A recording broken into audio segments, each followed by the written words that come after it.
Bueno, seguimos en la segunda parte del seminario, como les habíamos prometido en el inicio. Ahora se va a venir una etapa muy interesante. ¿Por qué digo esto? Porque vamos a tener la posibilidad de poder ver, y hasta les diría tocar, a pesar de que la transmisión es online, todos los instrumentos que se usan, las herramientas, en las escenas del hecho o en las escenas del crimen, con dos profesionales que van a ir explicando en detalle cada uno de esos instrumentos, y hasta van a poder ver el equipo pericial. Este trabajo más o menos vamos a estar trabajando unos 50 minutos, Después vamos a hacer una pausa para que puedan almorzar entre la 1 de la tarde y las 2 menos cuartos más o menos. Van a ser unos 45 minutos de pausa y luego vamos a retomar con la segunda parte del seminario, donde bueno, vamos a tener el análisis de dos abogados y también de una criminalística. Le voy a presentar a los próximos expositores.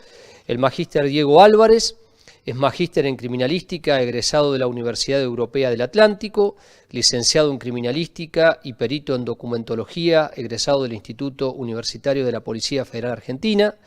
Está diplomado en técnicas modernas de investigación criminal. Está en el sector privado, posee más de 8 años de experiencia como analista y consultor en las áreas de prevención y detección de fraude. En multinacionales muy importantes, Mercado Libre, Visa, Banelco también, y actualmente se desempeña como gerente de servicios forenses, habiendo asesorado a más de 30 compañías de primer nivel en materia de fraude e investigación. Y también vamos a estar con Carlos Iribarne, que es magíster en criminalística, egresado de la Universidad Europea del Atlántico, licenciado en criminalística, egresado del Instituto Universitario de la Policía Federal Argentina y actualmente se encuentra cursando la carrera de abogacía en la Universidad Empresarial Siglo XXI, además de haber realizado diferentes cursos de capacitación en materia forense y en lo particular trabaja como perito de oficio en diferentes fueros de la Ciudad de Buenos Aires y también del Gran Buenos Aires en las ramas de criminalística, documentología, balística y también ha hecho algunas publicaciones en revistas de la especialización. Así que yo me voy a mover unos metros nada más, vamos a ir a ver las valijas forenses, vamos a ver también el instrumental y vamos a poder sobre todo observar cómo es el traje, que utilizan habitualmente los peritos. Acá nos movemos. Hola, buenas tardes, bienvenidos. Bueno, buenas tardes. Yo me voy a quedar con el micrófono de mano, ellos van a tener las dos valijas forenses y a partir de ahí vamos a ir explicando. Bueno, ahora es todo de ustedes, nos abrimos, vamos a pedirle al camarógrafo que venga. No sé si no te va a convenir hacerlo en cámara sin trípode, para que sea... Después igual si se quería acercando para algunas cosas en particular, para ir viendo algunas cosas, ¿está? Bueno, todos de ustedes, que son los especialistas en la materia. Muchas gracias, Ignacio, por la presentación. Muchas gracias a Mariela San Pedro por invitarnos nuevamente a este evento organizado por Mente Jurídica. Como bien decía Ignacio, nosotros como representantes de ADN Criminalística tenemos, casualmente coincidiendo con Mente Jurídica, 10 años de experiencia en lo que es el ofrecimiento de productos y servicios forenses. Y en este camino, en esta trayectoria, nosotros hemos incorporado mucho conocimiento sobre lo que es el mercado que ofrece, el mercado de instrumental para los peritos en la labor de su trabajo en la escena del hecho. Lo que pueden ver acá son diferentes maletines. Pueden ver unos más grandes, unos más chicos, pero lo más importante, y algo que es importante aclarar antes de comenzar, es nosotros vamos a utilizar muchos elementos que van a tener por fin la localización, la preservación, el traslado de indicios que eventualmente puedan servir a la justicia como medio probatorio de la causa que esté vinculada a ese hecho concreto presuntamente delictivo. Pero lo más importante que tenemos que preservar, y esto es una aclaración importantísima, es la vida. O sea, nosotros antes de tener en cuenta qué objetos tenemos que utilizar para el levantamiento, para el traslado, para el revelado en algunos casos, tenemos que pensar en la vida. Y no solo en la vida de la víctima, que puede ser que todavía esté viva, como bien decía el doctor Esperanza, que hay que chequear primero que la víctima realmente sea un occiso o todavía permanezca con signos vitales, sino también la vida de los que intervengan en la escena. Nosotros vamos a tener que preservar la vida de todos los intervinientes en un lugar el cual no se conoce la naturaleza de ese lugar del hecho. Entonces, vamos a utilizar diferentes elementos, que ahora Carlos los va a empezar a mostrar. Bueno, la idea sería que vistamos a Ignacio para irles mostrando, que van a tener por fin, por un lado, la preservación de la integridad física de los peritos que van a ingresar en la escena, ¿sí? Pero no va a ser el único fin. O sea, considerando el principio de intercambio de Lockard, que dice que nosotros generamos intercambios constantes con el medio y el medio genera intercambios de sus elementos con las personas que intervienen en el lugar del hecho, lo que vamos a pretender, además de preservar la integridad física, es también preservar la integridad física del lugar del hecho del propio perito. O sea, lo que vamos a pretender es que el perito contamine lo menos posible la escena del hecho también. Y de esta manera nosotros nos aseguramos dos cosas: la protección del perito y la protección de la escena. ¿Cuáles van a ser estos elementos esenciales que va a precisar quien ingrese al lugar del hecho? Primero, lo que se acaba de poner Ignacio, que es el traje de bioseguridad de una sola pieza, que va a proteger la mayor parte del cuerpo. ¿Qué más va a tener? Va a tener una cofia, que bueno, en mi caso particular no va a ser tan útil, pero lo que le va a proteger es de que los cabellos no contaminen la escena del hecho. En este caso, el propio mameluco posee lo que sería la capucha, que va a proteger de que no caigan cabellos en la escena del hecho. ¿Qué más vamos a tener? Lo que Carlos ahora le está dando para que se coloque son los cubrebotas. Las botas van a generar huellas que también pueden llegar a contaminar, porque van a ser uno de los elementos que vamos a buscar y localizar en la escena del crimen. Entonces nosotros tenemos que pretender no contaminar la escena con las propias huellas que puede llegar a generar el calzado, ¿sí? Entonces ahí se está colocando. ¿Qué más vamos a tener? Vamos a tener el barbijo, que hoy en día, bueno, se utiliza para todo lo que es la prevención del COVID, todavía. Pero en este caso también va a ser útil para que no tenga que aspirar ningún elemento que tal vez pueda ser perjudicial para el perito. Y que tampoco tenga que exhalar fluidos o elementos que puedan contaminar la escena y después cueste explicar los elementos que se han encontrado, ¿no? Por último, y siempre pretendiendo cubrir absolutamente todas las partes del cuerpo del perito, los guantes. Los guantes vamos a tener varios tipos. Lo ideal en una escena de crimen que se debe utilizar, y según protocolo, son los guantes de nitrilo. Que estos guantes lo que van a tener de ventaja sobre los guantes de látex convencionales es que no va a traspasar, que algo que ocurre muchas veces. Carlos, si quieres comentar. Los guantes, tenemos varios tipos de guantes. Podemos utilizar lo que serían de látex y los de nitrilo. Lo más recomendado es utilizarlo, obviamente, los que son de nitrilo. Y esto es porque los guantes de látex, en algunas situaciones, pueden llegar a dejar marcas de las huellas propias del perito en los elementos que estamos investigando. Entonces, si lo que vamos a hacer es el revelado de las huellas, es importante, lo más recomendable es utilizar los guantes de nitrilo, que son los que tienen la coloración azul o existen de otras coloraciones, pero los más característicos son los azules. Y ahí lo tendríamos todo cubierto, Ignacio, y estaría listo para ingresar a la escena.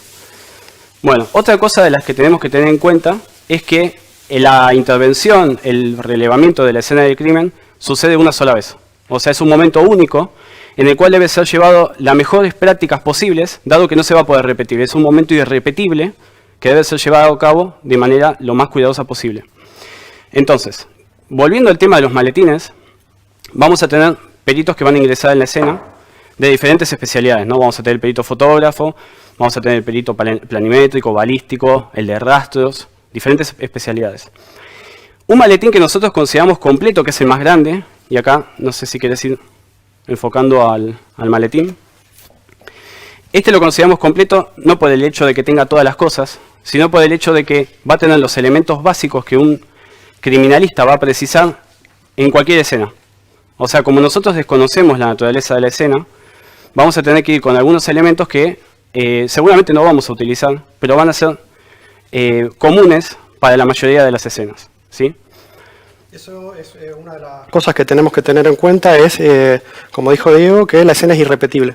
Y otra de las cosas que vamos a tener que tener en cuenta es que no sabemos bien qué nos vamos a encontrar en la escena. Entonces, vamos a tener que estar preparados para un montón de situaciones. puede llegar a ser que una escena implique relevado de rastros, puede llegar a haber un arma, puede llegar a haber rastros de sangre. Quizá no exista ningún tipo de esas cosas, puede llegar a ser que la escena sea un entierro, entonces vamos a tener que requerir de otro tipo de elementos. Entonces, lo que llamamos el maletín completo es el más versátil, el que se adaptaría a una gran cantidad de estas situaciones. Y después también vamos a tener otro tipo de maletines que son especializados, como por ejemplo en este caso el que trajimos para mostrarle, es el especializado en revelado de rastros, que va a servir para revelado de huellas dactilares. Y tiene más herramientas, sería herramienta más específica, si bien el completo va a tener algunos de esos elementos, como por ejemplo los plumones que vemos acá, los reactivos básicos y algún otro elemento. Vamos a poder cotejarlo, vamos a poder hacer una investigación más completa si utilizamos el de rastro, que es especializado. Después existen otros maletines también especializados, como por ejemplo el de entomología, que va a implicar en situaciones abiertas o en situaciones donde nosotros vamos a encontrar insectos, podemos llegar a utilizarlo. Si no tenemos ese maletín, vamos a utilizar lo que tenemos en el maletín completo. Y así existen otras situaciones que se pueden mencionar, el de accidentología. Les vamos a mostrar también las luces forenses, que ese es especializado también. Pero bueno, el completo, digamos, el que nosotros denominamos completo, no va a ser tan completo, digamos, como los elementos, como los maletines especializados en diferentes áreas, ¿sí? Bueno, para empezar, algo muy importante también, que ya han explicado el licenciado Olavarría y el doctor Esperanza, es que el perito criminalista no toca el cuerpo. O sea, el cuerpo, si nosotros nos encontramos con un occiso, quien va a intervenir en ese occiso va a ser el médico legista, en todo caso. Pero ahora bien, todos los elementos que lo circunscriban, digamos, que lo relacionen al cuerpo, sí va a ser elementos de investigación del criminalista. Entonces, no sé si empezamos a hablar por el acordonamiento. Este es el orden, digamos, ideal que nosotros tenemos que llevar a cabo para la investigación de un lugar del hecho, ¿no? Lo primero es el acordonamiento. Sí. Bueno, para el acordonamiento vamos a tener lo que es la cinta perimetral, que es la conocida cinta amarilla y negra, que puede llegar a tener diferentes tipos de escritura. En este caso, la escritura que tiene es escena del crimen. También podemos utilizar escena del hecho, y eso va a depender básicamente del criterio que tengan al elegirla. La escritura obviamente no va a ser relevante, pero sí va a ser necesaria para lo que es el impedimento de las personas que no tengan que ver con la escena, que no ingresen. ¿Es necesario utilizarla siempre? La realidad es que no, o sea, va a depender obviamente de la escena. Si tenemos una escena que es en el campo abierto, donde no hay personas que ingresen a investigar, acordonar el campo para hacer el perímetro no va a ser necesario, porque no va a haber una persona extra que ingrese. Los límites naturales ya lo estarían demarcando. Como vimos en la escena, en la escena que le mostramos, que se mostró a la mañana, se va a utilizar para impedir el ingreso. En la escena lo que vimos era que estaba ubicada por encima del cadáver, cosa que, como mencionaron los profesionales antes, era totalmente irrelevante la utilización de esa manera. Se va a poner en el perímetro, también se puede utilizar un doble perímetro, uno para que ingrese únicamente la policía y otro perímetro más cercano a lo que es la escena para que ingresen únicamente los expertos, que serían los peritos, el médico legista. Bueno, se pueden utilizar otros elementos para poder atarla. Se pueden usar elementos que existan ya en el lugar, como por ejemplo puede ser un árbol, o también se pueden utilizar elementos que nosotros llevemos, como estacas o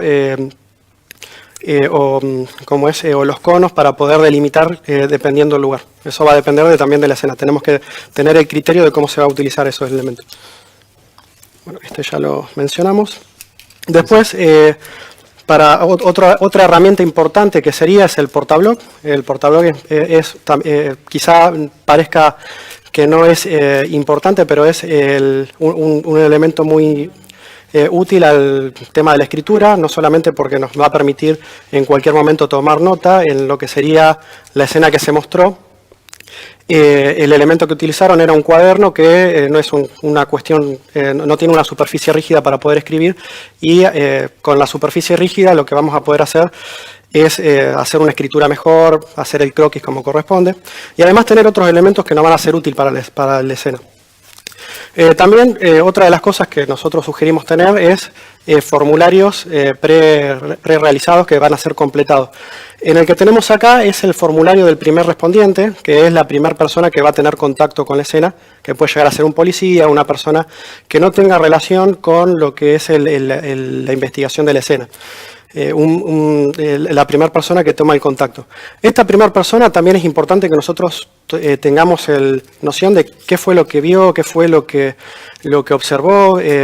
Por ejemplo, se mencionó el tema si las luces estaban prendidas o apagadas, el tema de la temperatura.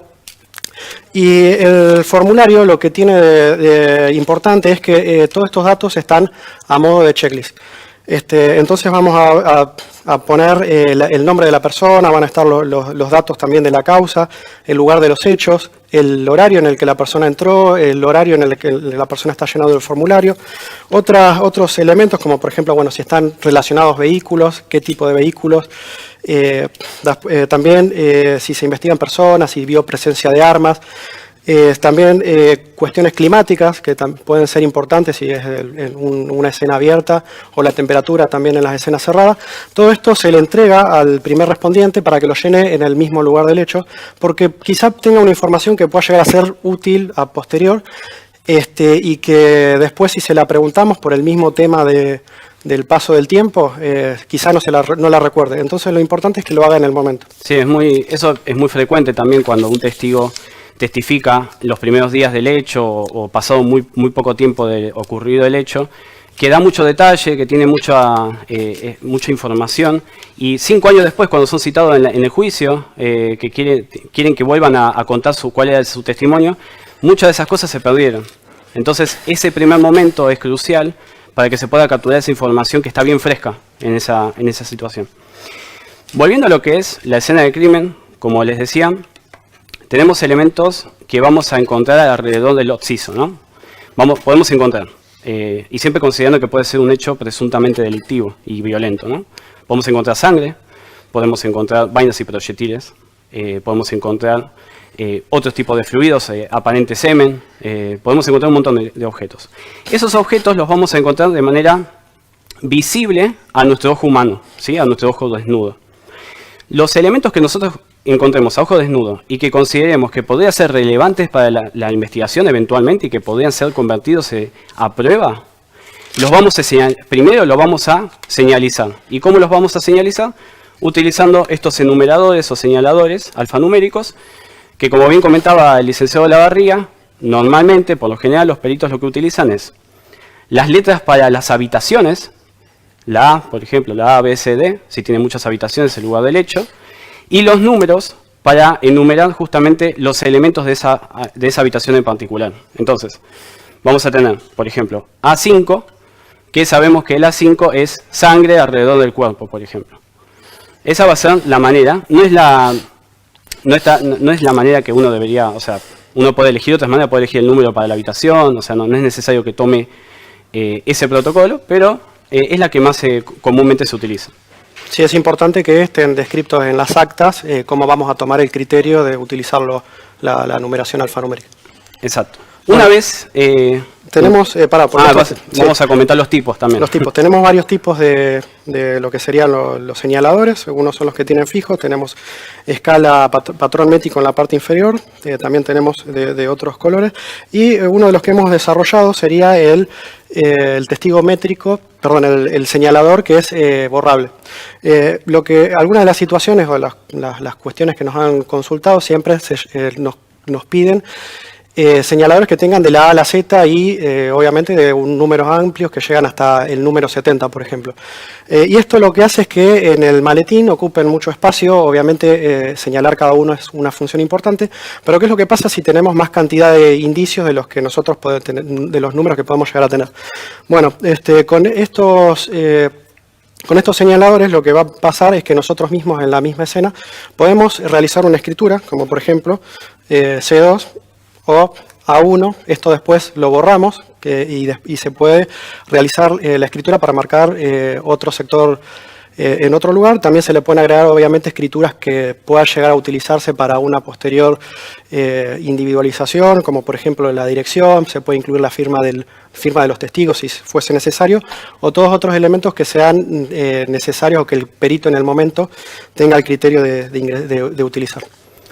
Sí, señalizados estos elementos visibles de manera directa, vamos a proceder al primer levantamiento, que va a ser el levantamiento fotográfico.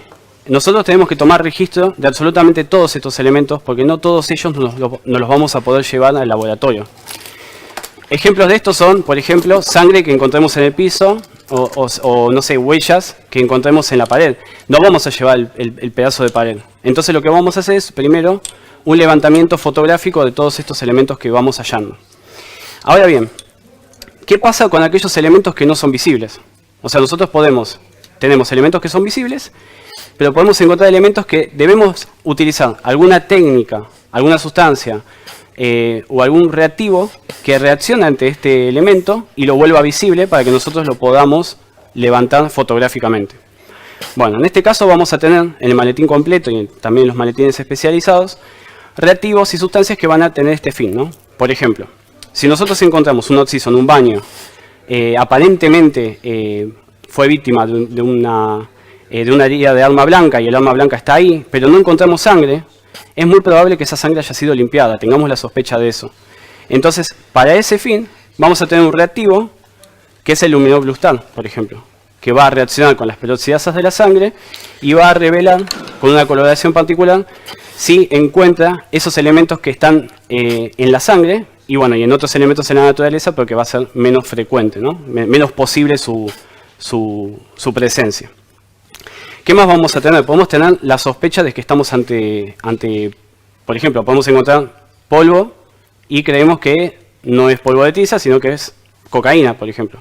Bueno, podemos hacer ensayos orientativos y ensayos de descarte en la propia escena para evitar llevarnos algo que eventualmente no va a ser útil en la investigación criminal.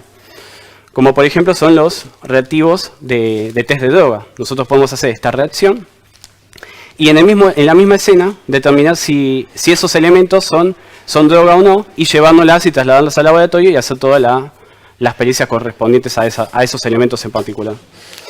¿Qué más vamos a tener? Vamos a tener también el kit de luces, que nos va a servir para este fin.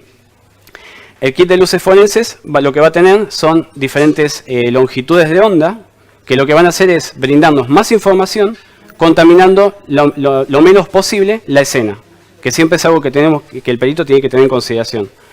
Utilizar los elementos que menos contaminen a los que más contaminen la escena, ¿sí? Para que esto pueda ser repetible en algún momento. ¿Qué es lo que sucede con esto?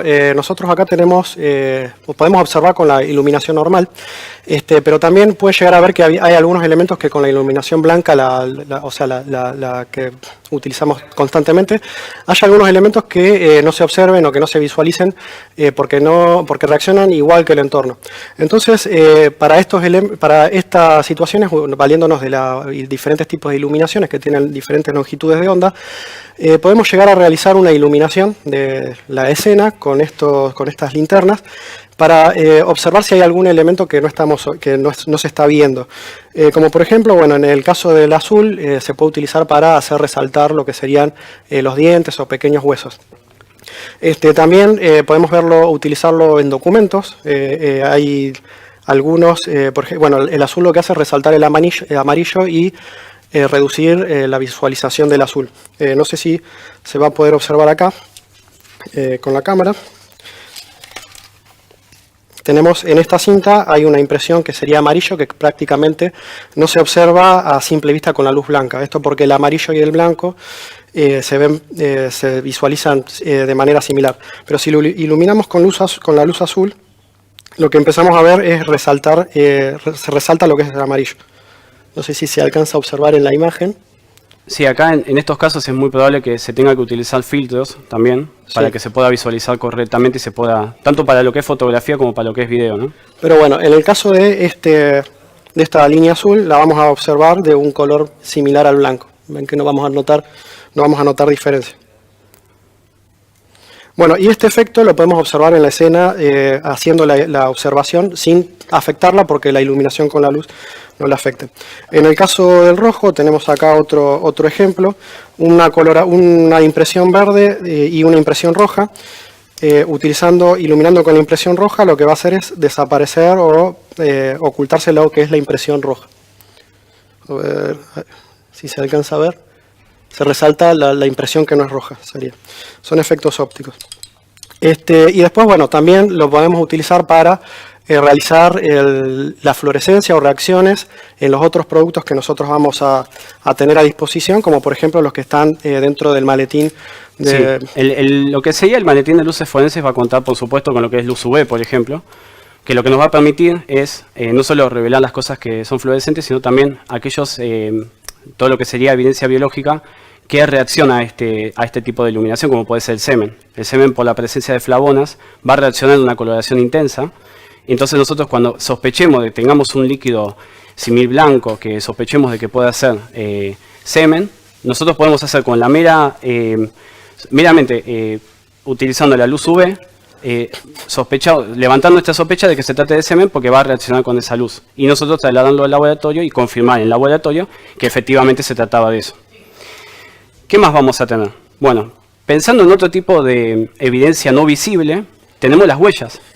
Las huellas dactilares, latentes, las que están solamente impregnadas de su sudor, por contener 98-99% de agua, van a ser eminentemente transparentes. Entonces vamos a tener que utilizar alguna técnica o algún reactivo que la haga que le genere color, que genere contraste con la superficie en donde fue hallada, y así podamos hacer el levantamiento fotográfico y, si es posible, el levantamiento adhesivo también. Para ello vamos a contar con lo que sería el maletín de localización, revelado y levantamiento de huellas latentes. ¿Qué va a tener este maletín? Va a tener, en líneas generales, reactivos que se van a adherir al componente principal de la huella, que es el agua, la humedad de la huella. Si nosotros sospechamos que la huella es reciente, que el hecho sucedió hace poco tiempo, vamos a ir directamente a este tipo de reactivos, porque todavía va a estar presente el agua. Ahora bien, si nosotros tenemos la sospecha de que el hecho sucedió ya hace un tiempo, vamos a tener que valernos de otros elementos de la huella para pensar qué reactivo utilizar y así generar esto del contraste con la superficie para lograr el levantamiento fotográfico y, si es posible, el adhesivo. Para empezar con lo que serían los reactivos físicos, vamos a tener diferentes tipos también dentro de esta gran categoría que nosotros denominamos físicos, ¿no? Que, bueno, es una categoría errónea. No sé si lo querés explicar. Sí, en realidad la categoría de físicos y químicos viene de lo que sería la bibliografía inglesa, que ellos diferencian los polvos, los powders y los los reveladores químicos. Entonces eso se trajo a lo que sería la bibliografía o a la utilización de acá, y a los químicos les dejaron químicos y a los físicos, a los polvos les dejaron el nombre de físicos. Pero en realidad el mecanismo por el cual actúan los polvos sí es un mecanismo físico, actúan por adhesión, pero dentro de los grupos de químicos vamos a tener otros reactivos, como por ejemplo yodo. El yodo que va a reaccionar por una adherencia que también es un reactivo físico. Entonces, por un lado, lo que tenemos serían los polvos, que es lo que mencionó Diego. Vamos a tener 3 tipos de polvo, 3 tecnologías, que una va a ser tecnología regular, que es la que se utiliza con los pinceles. Tenemos también lo que es la tecnología magnética. Estos serían los pinceles. Nosotros tenemos, en el mercado existen un montón de pinceles para lo que es revelado físico regular, como son tanto de fibra animal como de fibra sintética. Tenemos de fibra animal, de pelo de manta, de pelo de camello, de lo que sería de ardilla, marabú, tenemos varios. Y lo que sería sintético tenemos 2, los de fibra de vidrio y los de fibra de carbono. Pero todos ellos, de alguna manera, van a servir para lo que son reactivos físicos y van a generar huellas aptas para cotejo. Lo que sí es probable que ante ciertas superficies puedan obtenerse mejores resultados que con otros. Esos son uno de los tipos, que ahora, bueno, Carlos va a hacer una demostración con el magnético. Tenemos los de aplicación directa también, que son estos, que no requieren de estos aplicadores para el uso. Como puede ser, estos son muy útiles para lo que es documentos. Si nosotros tenemos la sospecha de que en un documento se tocó el mismo, pero el documento es tan relevante que no podemos utilizar reactivos que contaminen al documento.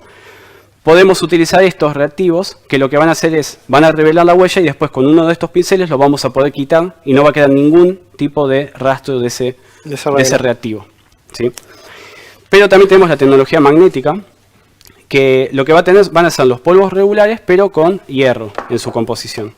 Que esto lo que va a permitir es utilizar menos polvo, ensuciar menos, y el uso de reactivos magnéticos, que es el que va a mostrar Carlos ahora. Bueno, vamos a hacer un pequeño ensayo para que lo puedan ver cómo funciona. Se marca una huella. Esto se puede hacer en diferentes tipos de superficies. Vidrios, plásticos, tazas. Sí, en todas superficies que sean aptas de soportar una huella, ¿no? O sea, no vamos a hacer esto, no vamos ni a intentar revelar sobre algodón, por ejemplo. Entonces, bueno, lo que tiene la tecnología magnética es que se puede utilizar únicamente con los polvos magnéticos, que como bien dijo Diego, son imantables. Entonces se va a realizar... Esta va a ser la brocha, digamos, se va a formar una estrella de reactivo. Y se va a poder hacer la recolección. Así lo podemos acercar. Como pueden ver en mayor contraste, van a tener la huella revelada, ¿sí? Con papel igualmente, nosotros lo que, si en una escena no vamos a aplicar papel, el papel se va a secuestrar, no es necesario hacer esto, pero cuando tengamos papel, lo ideal va a ser utilizar primero aplicadores de aplicación directa para que no afectemos el documento, que como verán, el documento ya fue afectado, está manchado de polvo y no lo vamos a poder quitar, ¿sí? Y como decíamos, teníamos dos grandes categorías. La segunda categoría van a ser aquellos reactivos que van a reaccionar o adherirse, o sea, van a tener reacciones físicas con otros elementos que no son el agua. Vamos a tener nitrato de plata, vamos a tener lo que sería el cristal violeta, que se va a adherir a las células epiteliales y va a generar una coloración violeta justamente. Hay otro tipo de reactivo, como por ejemplo el polvo en suspensión, que ese se va a utilizar para lo que son superficies mojadas. Tenemos que tener en cuenta, como le habíamos comentado recién, que el polvo físico, o sea, todo lo que es polvo, se va a adherir a la humedad. Si nosotros tenemos una situación, por ejemplo, un auto en la mañana que está con la humedad del ambiente, no vamos a poder utilizar este tipo de polvos porque se va a revelar toda la superficie, no únicamente la huella que estamos interesados. Entonces, con este polvo en suspensión, lo que se hace es pulverizar, es un líquido, se pulveriza en la superficie a investigar y el polvo se va a adherir a lo que es la huella y el resto de la superficie se va a poder desprender. Claro, por eso está en una solución oleosa, entonces se va a adherir a las partes que son de agua, el polvo. Bueno, después tenemos para huellas más antiguas, como puede ser la anhidrina, que esa se va a adherir a los aminoácidos de la huella, que va a ser uno de los componentes que más va a perdurar en el tiempo. Y eso se dice, según la bibliografía, que puede incluso llegar a revelar huellas de hasta 15 años. Entonces nosotros, a partir de nuestra sospecha de cuánto tiempo puede tener la huella, vamos a aplicar diferentes tipos de reactivos y técnicas para lo que es el revelado de huellas. También, esto es lo que sería el maletín. ¿Qué es lo que pasa, por ejemplo, si nosotros tenemos un ventanal grande que queremos investigar y si tenemos el pincel, por ejemplo, este es el de fibra, el de pelo de ardilla, que como pueden ver es una bocha bastante chica, si bien es que tiene una buena calidad de revelado. Si tenemos un ventanal, obviamente es totalmente ilógico de que usemos esto para hacer el revelado porque vamos a tardar mucho tiempo. Entonces lo que vamos a usar en esas situaciones es un spray, un aerosol, que va a contener el polvo para revelado. Esto se esparce en la superficie y vamos a hacer por lo menos la primera ubicación de las huellas para después sí trabajarla con lo que serían los pinceles y reactivos comunes para poder revelarla y mejorar la calidad. Pero con esto lo vamos a poder localizar mucho más fácil. Sí. Y volviendo ahora al maletín completo, volviendo a la escena, nosotros ya en esta instancia vamos a tener señalizados, individualizados cada uno de los elementos que nosotros vamos a considerar indicios, que eventualmente pueden ser considerados prueba, y también aquellos que no los podíamos ver, los tenemos revelados. ¿Qué es lo que vamos a pasar a hacer? Bueno, los pasamos a fotografiar con una cámara y con testigos métricos, o sea, todos los elementos que hayamos identificados van a ser fotografiados con testigos métricos para que uno, cuando vuelva a visualizar los elementos de la escena, cuando uno consulte la causa, pueda ver cuáles eran los tamaños también en que estaban esos elementos. De esto, los que serían los testigos métricos vamos a tener de diferentes características. Van a tener material de plástico, cartulina, fluorescentes, blancos, negros, dependiendo del contraste que queramos generar en la superficie. También las formas van a ser bidimensionales como estos, pero también van a tener escalas lineales. Van a ver también del tipo, si nosotros por ejemplo revelamos una huella de calzado, vamos a tener bidimensionales más grandes para tal fin. Ese no sé si se llega a ver. Lo pongo acá.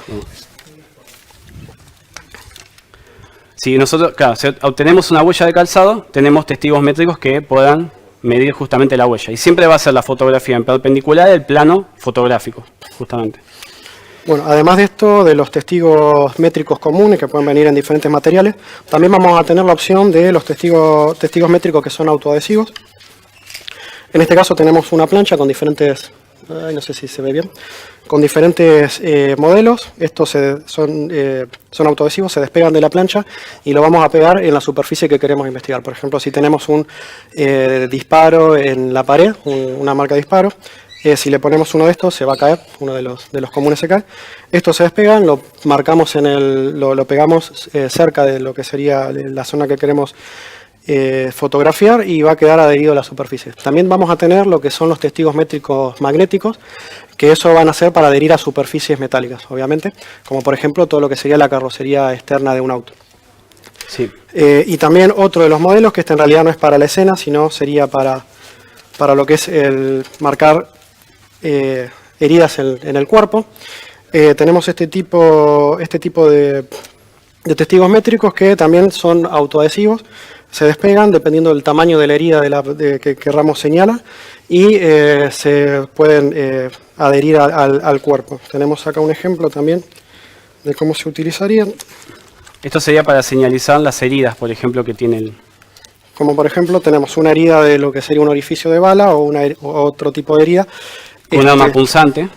Y lo que se hace es pegar el sticker en el cuerpo y se saca la fotografía y nos queda la fotografía como es con el patrón métrico de la herida. Finalmente, una vez que tenemos individualizado y levantado fotográficamente cada uno de los elementos, vamos a analizar la posibilidad de que sea levantado también de la escena, ¿sí? Dependiendo de qué elementos sean, algunos se van a poder llevar de la escena, se van a poder trasladar hacia el laboratorio y algunos no. Por ejemplo, si nosotros ubicamos una huella latente, la revelamos, le tomamos la fotografía y la vamos a poder levantar también. En el mejor de los casos, vamos a tener la posibilidad de levantar esa huella. Para ello vamos a utilizar lo que son los lifters, los levantadores adhesivos, que vienen en cajas de diferentes tamaños, dependiendo de cuál es el tipo de huella que se ha asentado en la escena. Puede ser huella dactilar, puede ser huella palmar, puede ser incluso huella plantar. Entonces, dependiendo de ese tamaño de huella que haya quedado, vamos a utilizar los lifters, ¿sí? Básicamente son una tira adhesiva que se va a adherir a la huella, la vamos a levantar y la vamos a poder trasladar. No sé si tenemos ahí un ejemplo. Sí, acá estaba. Para mostrar cómo queda. No sé si se alcanza a ver. A ver. Creo que me acerque mucho. Ahí está.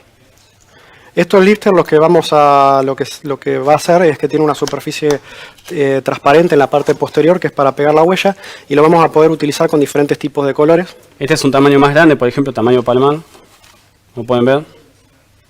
Y también están las cintas para este fin. Se puede usar también, en este caso sería para tamaño dactilar.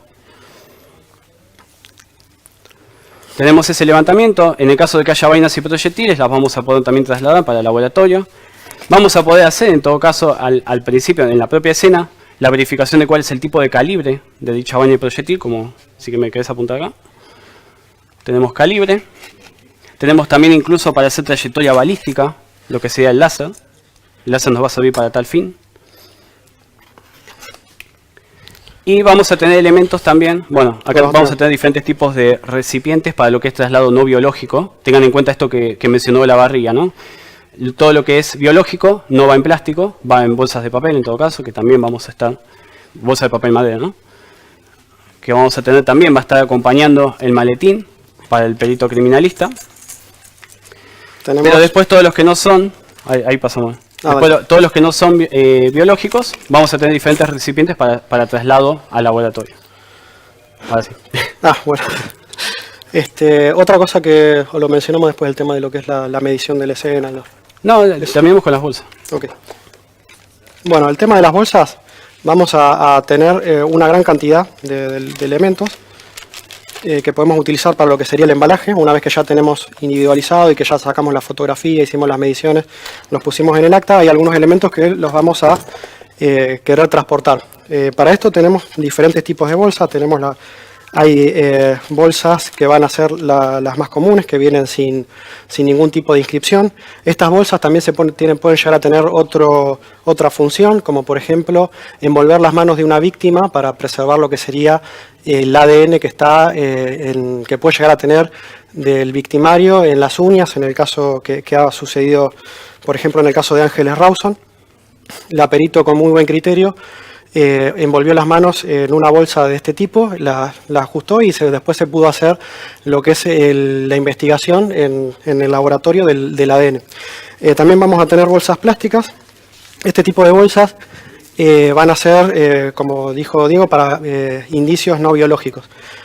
Como por ejemplo puede llegar a ser proyectiles o algún elemento que sabemos que no puede tener rastros de material biológico, por el hecho de que la misma bolsa va a conservar la humedad, va a generar bacterias internas y va a degradar la muestra. Después, aparte de esto, tenemos bolsas que ya van a ser más específicas, que ya van a tener lo que es el formulario preimpreso. En este caso es una bolsa de plástico. Esta va a tener el formulario adaptado para lo que sería acá Argentina, que incluye lo que es la firma de los testigos. Y en la parte posterior es una cinta que es antiviolación, o sea que cuando cuando se despega la cinta, se va a quedar evidencia de que esa cinta fue manipulada y fue despegada, con la inscripción de violado en este caso. Después hay otro tipo de bolsas, en este caso de papel. Estas van a servir para lo que serían rastros biológicos. Y después ya tenemos bolsas que son un poco más complejas. Tenemos varias acá. Que idealmente podrían ser utilizadas en el ideal, ¿no?, de los casos. Pero bueno, la tecnología está disponible, ¿no? O sea, eso es lo que queremos mostrar también, es la tecnología que existe hoy en día en el mercado para lo que es el traslado de todo tipo de evidencia. En este caso es una bolsa... como es de afuera, obviamente, pero tiene una gran tecnología para que no pensemos que únicamente la bolsa que se puede llevar es una bolsa de papel. En este caso vamos a tener un cierre. Es una bolsa bastante gruesa, tiene un cierre. Que este cierre, cuando se cierra, va a tener acá una ranura que se le va a insertar uno de estos. Se inserta uno de estos precintos.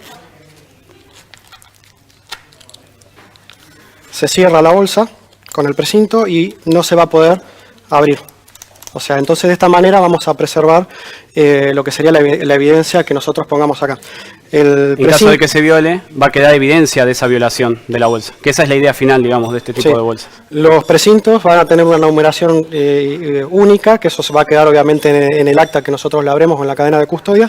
Y una vez que nosotros lo querramos abrir, se va a romper el precinto y se va a quedar roto el precinto y abierto el coso y no se va a poder volver a poner. El precinto ya no se puede utilizar. Que esta sería, una tecnología de bolsa que es una de las más complejas que nosotros podemos encontrar. Volviendo a lo que sería el maletín, también vamos a tener elementos que va a servirle al perito planimétrico. Estos ya son elementos que estuvo mencionando el licenciado Olavarría.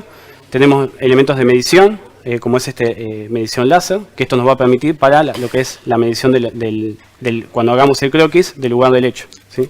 También vamos a tener cinta métrica, elementos más analógicos, ¿sí? Y vamos a tener otro tipo de elementos, ¿no?, que tienen que ver con ya la escena en sí, ¿no? Si necesitamos romper algo, tenemos una, que no sería la idea, ¿no?, pero tenemos algo para que esto rompe vidrio. Si tenemos que abrir algo, tenemos lapiceras, tenemos tijeras, tenemos lo que sería marcadores. Estos son más o menos los elementos que tenemos que tener presentes al momento de ir a cualquier escena. Sí. O sea, esto lo que se va a aplicar es para cualquier escena.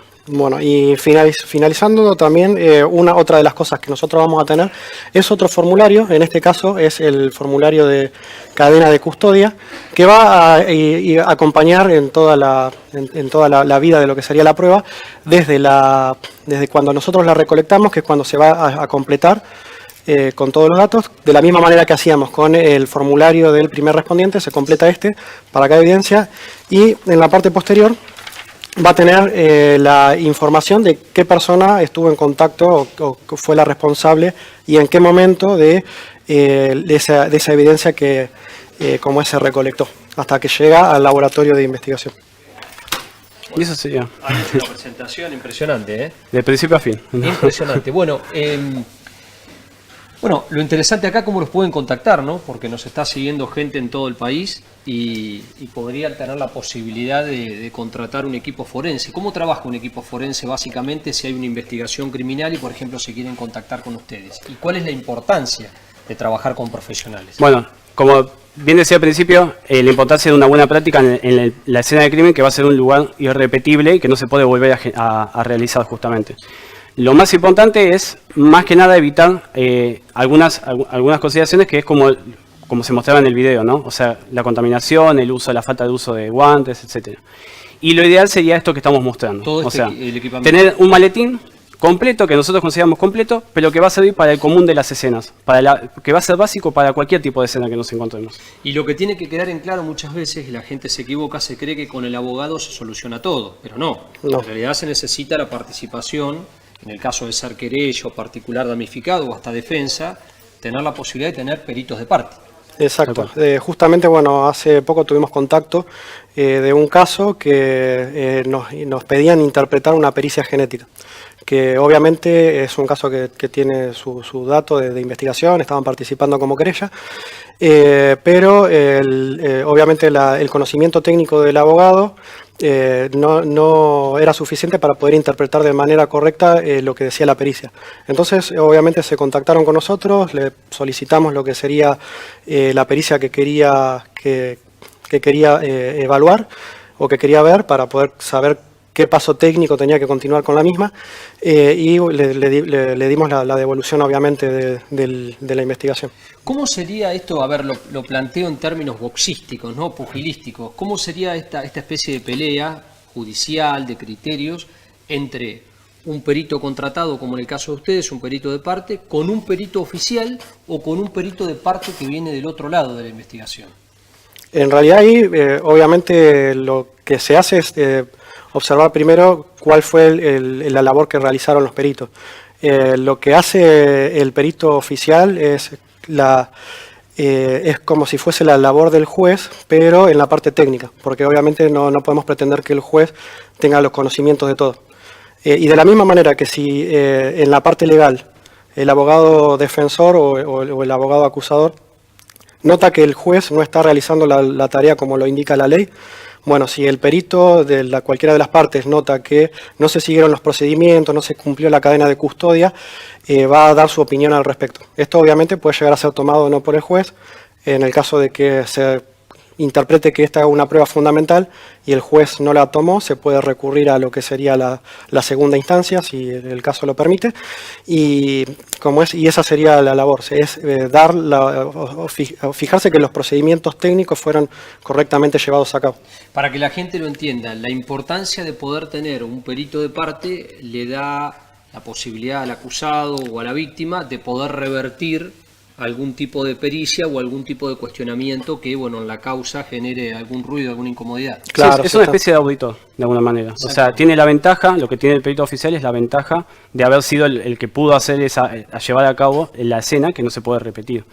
Lo que se pueda repetir se va a poder proponer, o sea, el perito de parte puede proponer, quiero hacer de vuelta la pericia balística.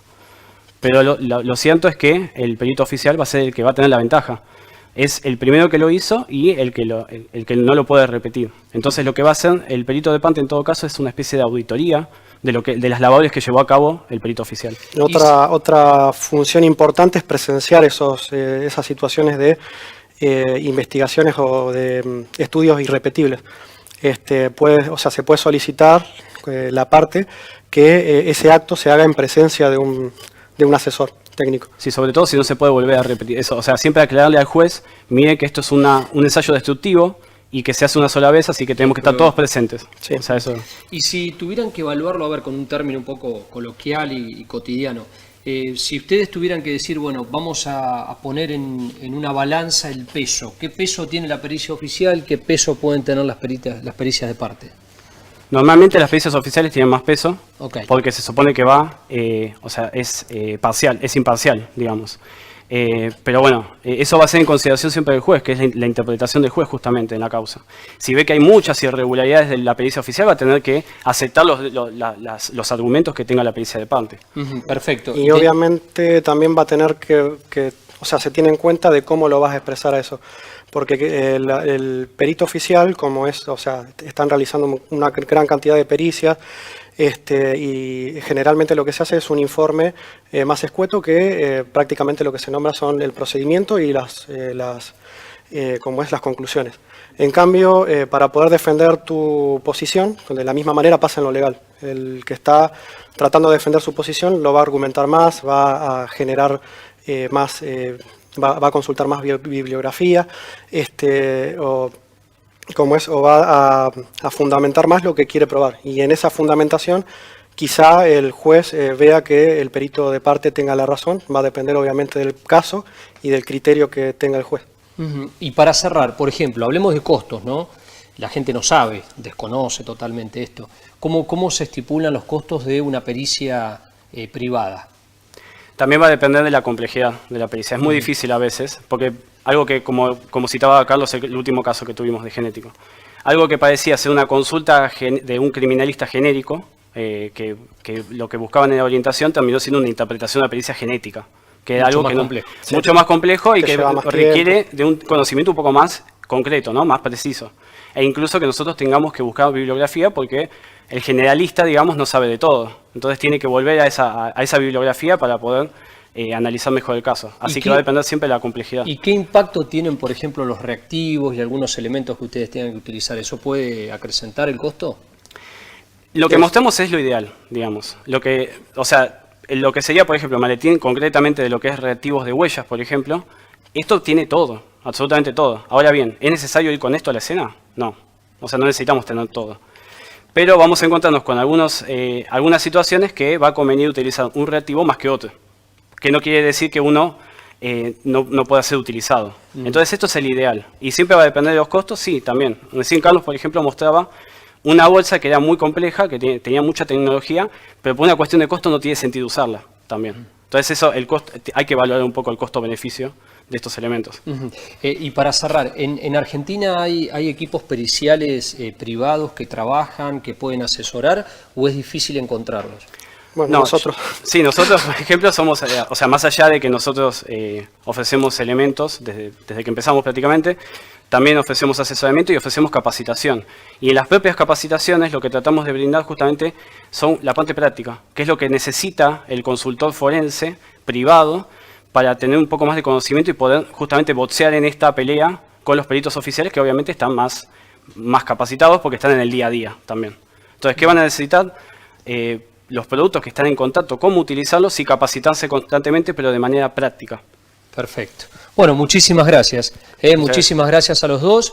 Bueno, han tenido prácticamente una clase de esto, ¿no? Y han podido ver específicamente cada uno de los elementos. Esto es importante y bueno, lo que yo quería dejar en claro, por eso lo pregunté varias veces, es que bueno, la mayoría de la gente cree que en las investigaciones criminales solamente intervienen los peritos que trabajan para la justicia, los oficiales, y en realidad no es así porque, bueno, está la posibilidad de que una persona pueda confiar en el trabajo de la Fiscalía y en los peritos oficiales, pero también siempre está la alternativa de contratar un abogado privado que trabaje como querella, como particular damnificado, y también ocurre exactamente lo mismo con los peritos. Así que ese es un poco el mensaje que queremos dejar, y lo que dijeron ellos dos en la explicación y todo, tiene que ver con un elemento fundamental que es la auditoría, auditar que el trabajo pericial se haya hecho bien y también poder cuestionar en el expediente. Bueno, vamos a hacer una pausa. ¿De cuánto, Mariela? Vamos a hacer una hora hasta las 2 de la tarde. Bueno, a las 2 de la tarde vamos a volver. Mariela va a entrar aquí, le vamos a entregar a los peritos, a Carlos y a Diego, el diploma, lo van a mostrar ahí para la transmisión, y también la plaqueta por haber participado del Congreso, por habernos explicado y mostrado todos estos elementos que son tan interesantes.